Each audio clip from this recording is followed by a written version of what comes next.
బంగ్లాదేశ్ మాజీ ప్రధానమంత్రి షేక్ హసీనాపై బంగ్లాదేశ్లో రోజుకో కేసు నమోదవుతోంది. పాకిస్తాన్లో ఇమ్రాన్ ఖాన్ మాదిరిగానే షేక్ హసీనా పరిస్థితి కూడా నెలకొంది. ఇమ్రాన్పై అక్కడ ప్రభుత్వం సుమారు 200 కేసులు నమోదు చేసి జైలుకు పంపించేసింది. అదే షేక్ హసీనా విషయానికి వస్తే ఆమెను విద్యార్థులు ఉద్యమం ద్వారా పదవీచ్యుతురాలను చేసి గద్దె దించేశారు. ప్రస్తుతం ఆమె ఇండియాలో ప్రవాసంలో ఉన్నారు. ఆమెపై ఇప్పటికే 75 కేసులు నమోదయ్యాయి. వాటిలో 63 మర్డర్ కేసులు, మానవత్వానికి వ్యతిరేకంగా 7 నేరాల కేసులు, 3 అపహరణ కేసులు నమోదవడం విశేషం. ఈ లెక్కను చూస్తే ఆమెకు బంగ్లాదేశ్లో ఉరిశిక్ష తప్పనిసరిగా పడే అవకాశాలున్నాయి. షేక్ హసీనాను తమకు అప్పగించాలని బంగ్లాదేశ్ డిమాండ్ చేస్తోంది. కానీ అధికారికంగా ఇండియన్ గవర్నమెంట్ను మాత్రం ఇంకా అడగలేదు. ఇక తాజాగా బంగ్లాదేశ్ పరిస్థితి గురించి ప్రత్యేక కథనంలో మరింత సమాచారం తెలుసుకుందాం.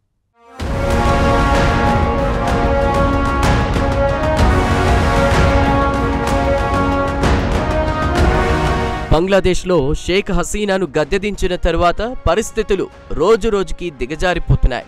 ఆర్థికంగా తీవ్ర ఇబ్బందులు ఎదుర్కొంటోంది బంగ్లాదేశ్. ద్రవ్యోల్బణం తారాస్థాయికి చేరింది. దేశంలో తిరిగి సాధారణ స్థితి రావడం లేదు. అదే సమయంలో దేశంలో డబ్బు లేదు. అంతర్జాతీయ ద్రవ్యనిధి నుంచి రుణాలు తీసుకోవాలనే ఆలోచనలో ఉన్నట్టు తెలుస్తోంది. ఇవన్నీ ఒకెత్తైతే ఇండియాకు వ్యతిరేకంగా అక్కడి మతఛాందసవాదులు ప్రజలను ఎగదోస్తున్నారు. షేక్ హసీనా ప్రధాని పదవి నుంచి తప్పుకున్న తరువాత ఆమె ఇండియాలో ప్రవాసంలో గడుపుతున్నారు. ఇక బంగ్లాదేశ్ ప్రభుత్వం ఆమెపై రోజుకో కేసు నమోదు చేస్తూ వస్తోంది. ఇప్పటికే సుమారు 75 కేసులు నమోదు చేసింది. వాటిలో 63 మర్డర్ కేసులు, 7 మానవత్వానికి వ్యతిరేకంగా నేరాలు చేసినందుకు 3 అపహరణ కేసులు కూడా నమోదయ్యాయి. ఇక గంటకు ఆమెకు వ్యతిరేకంగా అక్కడ కేసులు నమోదవుతున్నాయి. పాకిస్తాన్లో ఇమ్రాన్ ఖాన్పై ఇలానే సుమారు 200 కేసులు నమోదయ్యాయి. ఈ లెక్కను చూస్తే బంగ్లాదేశ్ చట్టం ప్రకారం ఆమెకు ఉరిశిక్ష పడుతుంది. ప్రస్తుతం బంగ్లాదేశ్ కూడా ఆమెపై లెక్కలేనన్ని కేసులు ఉన్నాయి కాబట్టి తమకు అప్పగించాలన్న డిమాండ్ రోజు రోజుకు పెంచుకుంటూ పోతోంది. అయితే అక్కడి ప్రభుత్వం అధికారికంగా షేక్ హసీనాను అప్పగించాలని మాత్రం ఇప్పటివరకు డిమాండ్ చేయలేదు.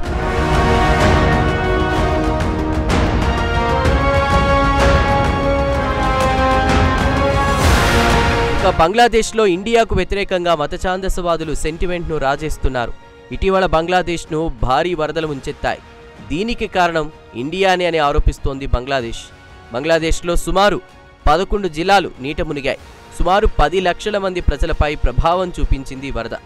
దేశాన్ని వరద నీటితో ముంచెత్తడానికి ప్రధాన కారణం ఇండియానే అని ఆరోపిస్తోంది బంగ్లాదేశ్. ఇండియాలోని డ్యాంలు ఎత్తేస్తే ఆ నీరు కాస్త బంగ్లాదేశ్లోకి వస్తోంది. భారత ప్రభుత్వం కావాలనే నీటిని బంగ్లాదేశ్లోకి వదులుతోందని మండిపడుతోంది. షేక్ హసీనాను గద్దెదించినందుకు ప్రతీకారంగా ఇలాంటి చర్యలకు పాల్పడుతుందని బంగ్లాదేశ్ ఆగ్రహం వ్యక్తం చేస్తోంది. బంగ్లాదేశ్ను వరదలు ముంచెత్తడానికి పలు కారణాలున్నాయి. వాటిలో వాతావరణంలో వస్తున్న మార్పుల కారణంగానే అకాల వర్షాలు పడుతున్నాయి. ఇక బంగ్లాదేశ్ ఇండియాని కాదు, ప్రకృతిని శాపనార్థాలు పెడితే మంచిదని ఇండియా సలహా ఇస్తోంది. దీన్ని కూడా అక్కడి మతఛాందసవాదులు తమకు అనుకూలంగా ఇండియాను రెచ్చగొట్టడానికి వినియోగించుకుంటోంది. ప్రజల్లో ఎక్కడ లేని అసంతృప్తి నెలకొనుంది. ప్రస్తుతం ఉన్న మధ్యంతర ప్రభుత్వం దీన్ని తమకు అనుకూలంగా ఇండియాను రెచ్చగొట్టి ఆ విధంగా తమ పబ్బం గడుపుకుంటోంది.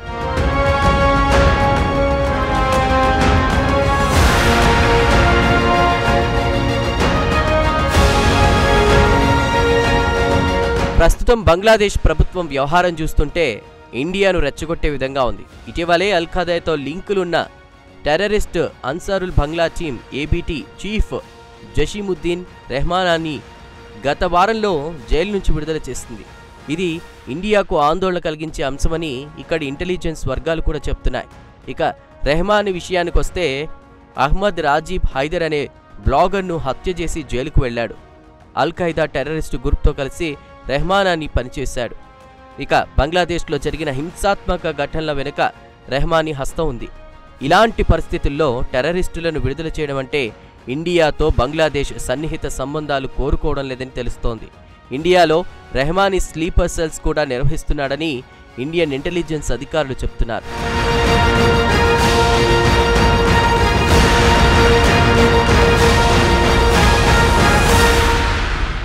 ప్రధానిగా షేక్ హసీనా ఉన్నప్పుడు వీరి ఆటలు సాగనివ్వలేదు. ఏబీటీని 2017లో ఆమె బ్యాన్ చేశారు. టెర్రర్ దాడుల అంశాల్లో ఆమె ఇండియాకు సహకరించారు కూడా. ఏబీటీకి విదేశీ ఫండింగ్ అందుతోంది.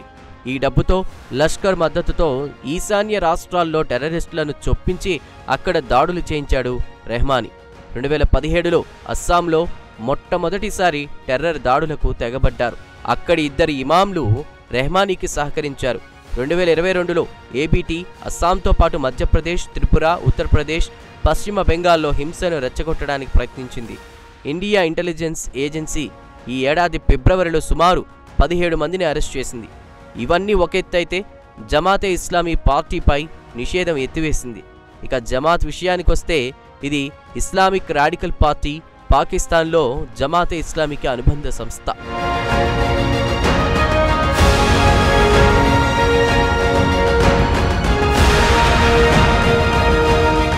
ఇక్కడ ఆశ్చర్యం కలిగించే అంశం ఏంటంటే బంగ్లాదేశ్ ఏర్పడడానికి పాకిస్తాన్కు చెందిన జమాతే ఇస్లామీ వ్యతిరేకించింది. ప్రస్తుతం బంగ్లాదేశ్ నాయకులు ఇదే జమాత్ను హక్కున చేర్చుకుంటున్నారు. ఇదే జమాత్ 1971లో బంగ్లాదేశ్ బెంగాలీలను ఊచకోతకొస్తుంది. అయితే వీరి ఆటలను షేక్ హసీనా సాగనివ్వలేదు. ఇటు అల్-ఖైదీ టెర్రరిస్టులను, జమాత్ నాయకులను నిర్బంధించారు. ప్రస్తుతం ఇటు రెహమానాని, అటు జమాత్పై నిషేధాన్ని ఎత్తివేసింది తాత్కాలిక బంగ్లా ప్రభుత్వం. ప్రస్తుతం బంగ్లా ప్రజల మూడ్ మాత్రం ఇండియాకు వ్యతిరేకంగా ఉంది. దీన్ని తమకు అనుకూలంగా మార్చుకుంటోంది మహమ్మద్ యూనుస్ ప్రభుత్వం. క్రమంగా పాకిస్తాన్ చెంతకు చేరుతోంది. తాజాగా బంగ్లాదేశ్ ప్రభుత్వం పాకిస్తాన్ నుంచి 40,000 రౌండ్ల మందుగుండు సామాగ్రితో పాటు 2,900 హై ఇంటెన్సిటీ ప్రాజెక్టైల్స్కు ఆర్డర్ ఇచ్చింది. గతంలోనూ ఇలా ఆర్డర్ ఇచ్చినా ఈసారి మాత్రం భారీ స్థాయిలో మందుగుండు సామాగ్రిని పాక్ నుంచి తెప్పించుకుంటోంది.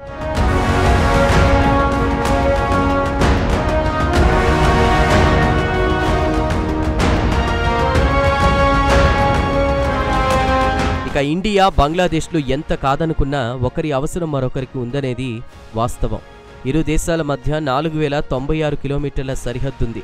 ఇరు దేశాల మధ్య 54 నదులతో అనుసంధానం కలిగింది. ఇరు దేశాల మధ్య ద్వైపాక్షిక వాణిజ్యం సుమారు $14 బిలియన్ వ్యాపార లావాదేవీలు, అంటే సుమారు 1,20,000 కోట్ల వాణిజ్యం జరుగుతోంది. అలాగే బంగ్లా ప్రజలకు, ఇండియా ప్రజలకు మధ్య అత్యంత సన్నిహిత సంబంధాలున్నాయి. గత ఏడాది సుమారు 16 లక్షల మంది బంగ్లాదేశీయులు ఇండియాలో పర్యటించారు. వాటిలో మెడికల్, టూరిజంకు వచ్చిన వారే ఎక్కువగా ఉన్నారు. చికిత్స కోసం వారు పొరుగున ఉన్న కోల్కతాకు వస్తుంటారు. ఇది కొత్తగా వచ్చిందేం కాదు, కొన్ని దశాబ్దాలుగా కొనసాగుతున్న తంతు. ఎంత కాదనుకున్నా పొరుగున ఉన్న బంగ్లాదేశ్, ఇండియాకు మధ్య ఒకటే కల్చర్, వేషభాషలు, ఆహారపు అలవాట్లు అన్నీ సేమ్ టు సేమ్. అక్కడి రాజకీయ నాయకులు ఇండియాకు వ్యతిరేకంగా ఉండే నాయకులను ఎంపిక చేసి తాత్కాలిక ఆనందాన్ని అనుభవించచ్చేమో కానీ దీర్ఘకాలంలో వారికే నష్టం. ప్రస్తుతం మాల్దీవులు ఇండియాకు వ్యతిరేకంగా విషం కక్కి తిరిగి కాళ్లబేరానికి వచ్చిన విధంగా రేపో మాపో బంగ్లాదేశ్ కూడా ఇండియాను వ్యతిరేకించినందుకు ఎంత నష్టపోయామో తెలుసుకుంటుంది. అప్పటికే బంగ్లాదేశ్ భారీ నష్టాన్ని మూటగట్టుకుంటుంది. మత ఛాందసవాదుల చేతుల్లో ఏ దేశమూ బాగుపడిన దాఖలాల్లేవు. మరి బంగ్లాదేశ్ దీనికి ఏమీ అతీతం కాదు కదా.